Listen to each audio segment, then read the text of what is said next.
Cette conférence environnementale, qui est la deuxième, et j'ai participé à celle de l'année dernière déjà, est une méthode assez inédite qui se distingue de celle employée précédemment avec le Grenelle. Le Grenelle, on se réunissait une fois et à la fin, on ne se revoyait pas.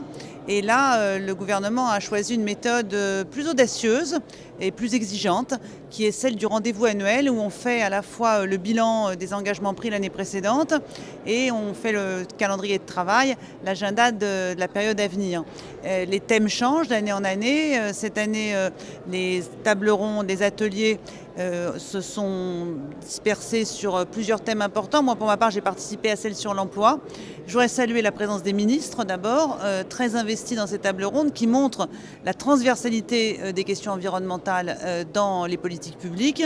Et dans l'emploi, on a vu à la fois la ministre chargée du logement, donc de la rénovation thermique, donc du bâtiment, un gros sujet pour l'emploi. Le ministre, bien entendu, chargé de l'emploi et des emplois, qui porte l'engagement du président de la République hier de 2000 emplois consacrés à la rénovation thermique. Et puis ce matin, la ministre chargée de l'enseignement supérieur qui fait l'articulation entre les formations de haut niveau et les emplois dit entre guillemets de la croissance verte.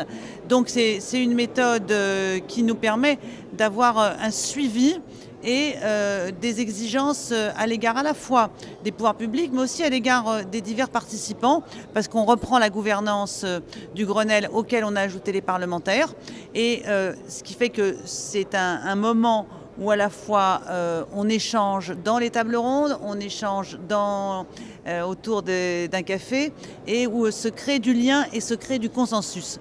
Et ce dont on a besoin pour faire la transition écologique, c'est du consensus, et c'est dans ce type de manifestation qu'on le crée.